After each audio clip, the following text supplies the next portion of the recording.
by inch, row by row, gonna make this garden grow.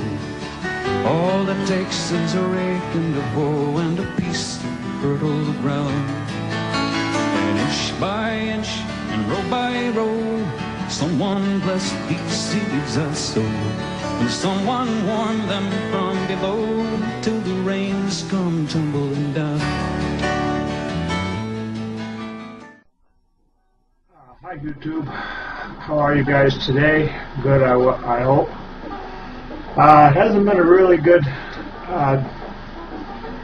week for me. The snow has continued, it's gotten worse and worse, and you know, it's just one of those things. In a way, I think it's good because I'm showing you kind of the worst case scenario for starting all this stuff in northern climates. And you know, you'll see that as the summer goes on that we'll forget all about these snowy days and everything will take off like it's supposed to. I'd like to start out with apologizing for the music. You know, somehow it got too loud last time, and I had several people complain about it, and I don't blame them. It was distracting. Another thing I'd like to say is I simply don't have time to respond to all the comments that I get. I try to if they're directed more as a question as opposed to just a comment. I just simply, there's not enough hours in the day between my two channels. I get a lot of correspondence, and it's difficult to keep up with.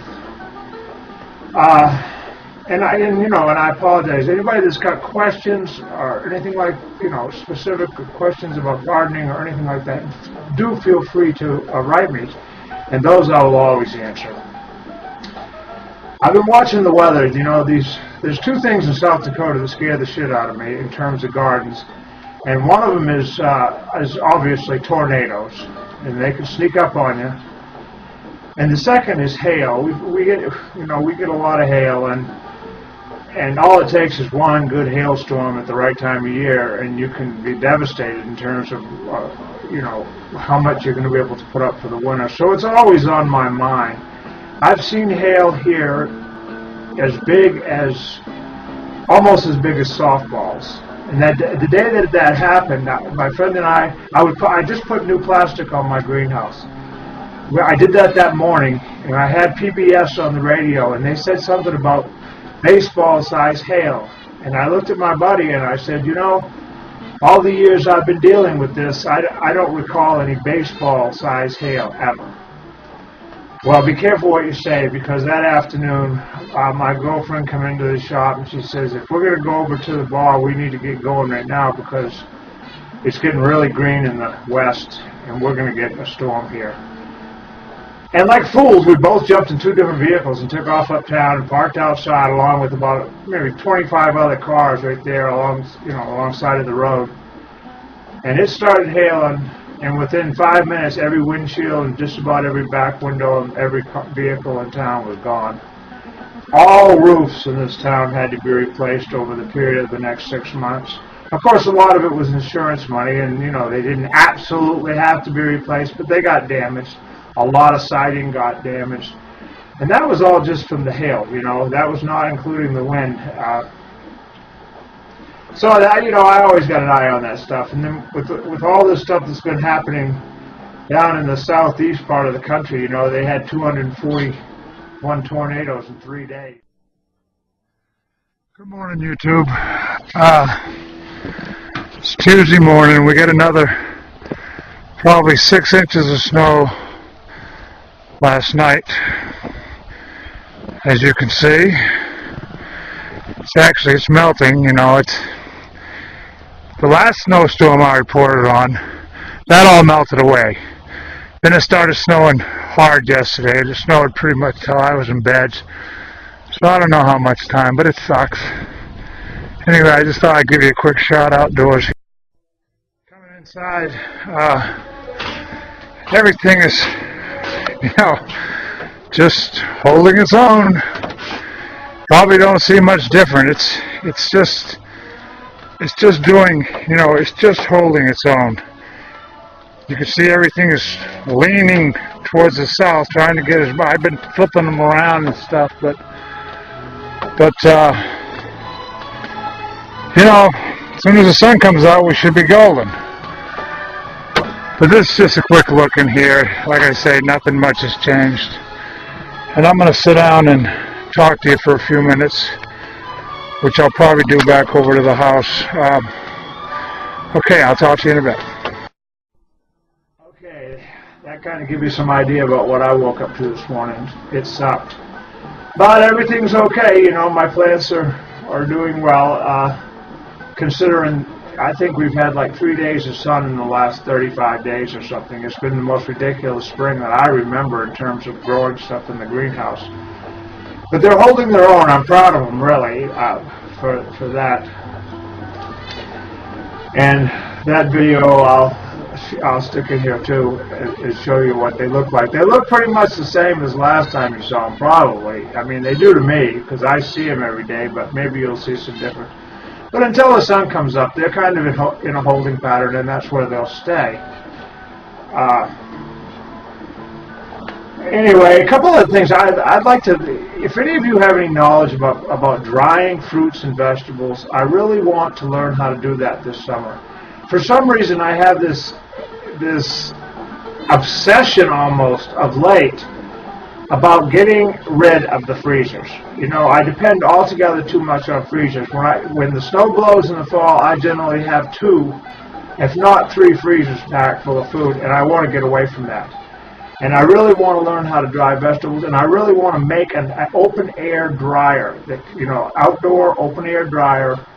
And if anybody's got any knowledge about this, or has any ideas, or would just, you know, like to make suggestions, I'd really appreciate it. If I can get the information I need, then I'll build it, and I'll film it as I build it, and then I'll try it out, and we'll all see the results of the experiment, if you will. The gardening channel of the week. I'm going to say for my favorite for this week is the Bio Gardener.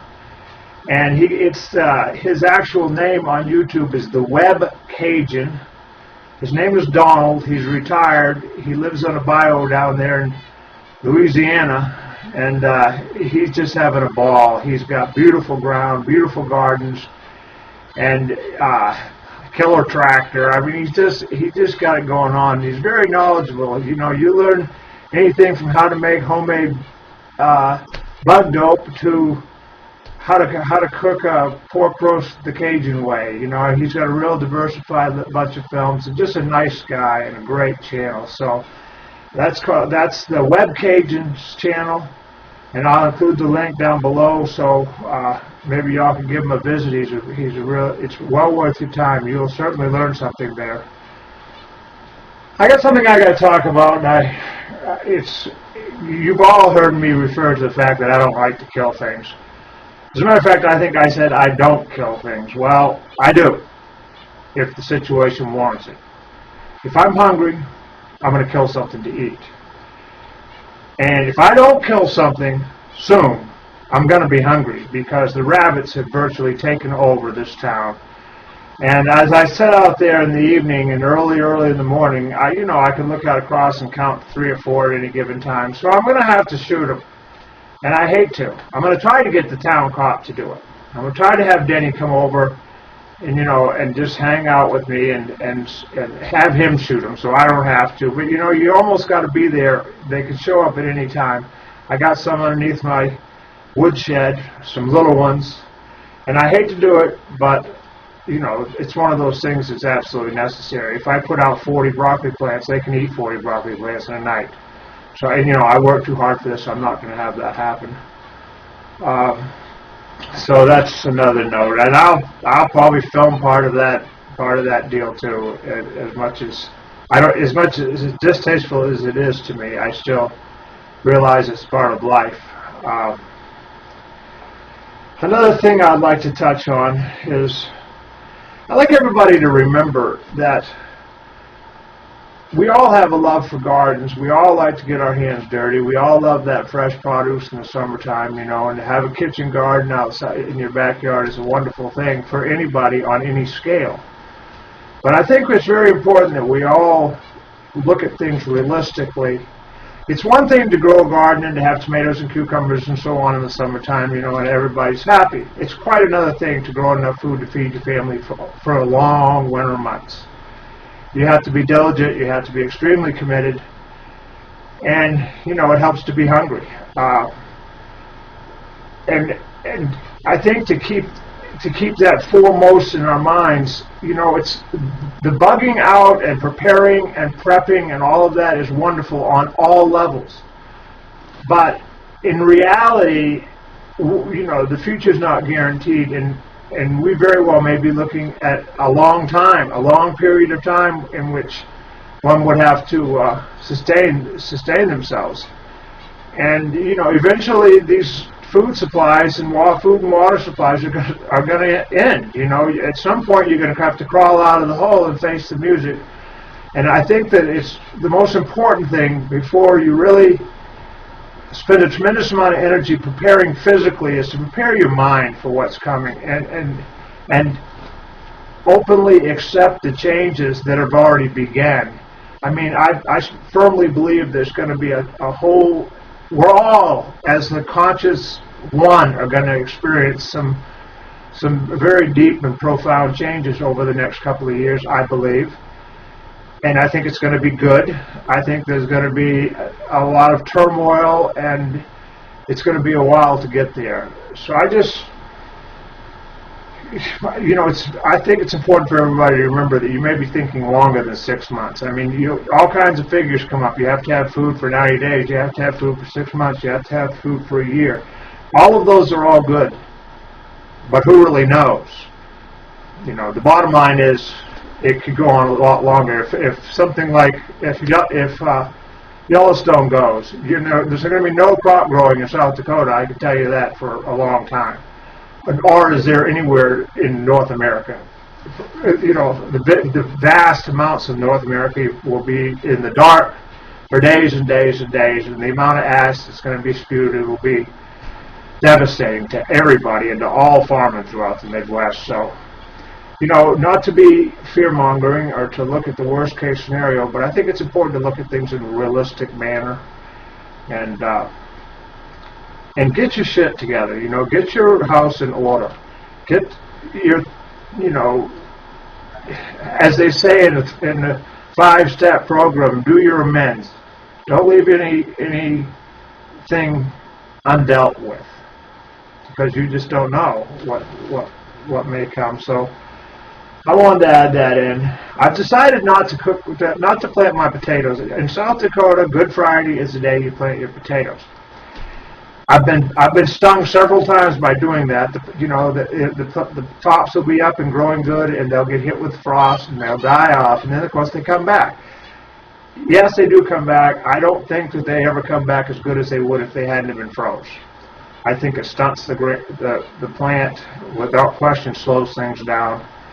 So I'm going to wait until Memorial Day and plant my potatoes this year, and see what kind of luck I have with that.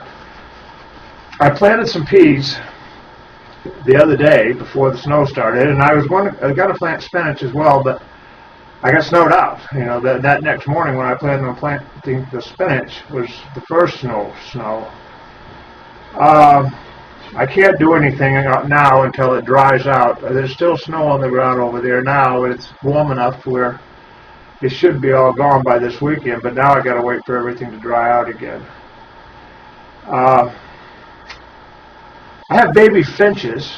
I told you I have these Australian finches, and I got, I think, 3 little babies. I can't really tell for sure in one of the nests if it's 1 or 2. My chicken that was sitting on the eggs has decided she's not going to do that anymore, so that project is sort of out the door.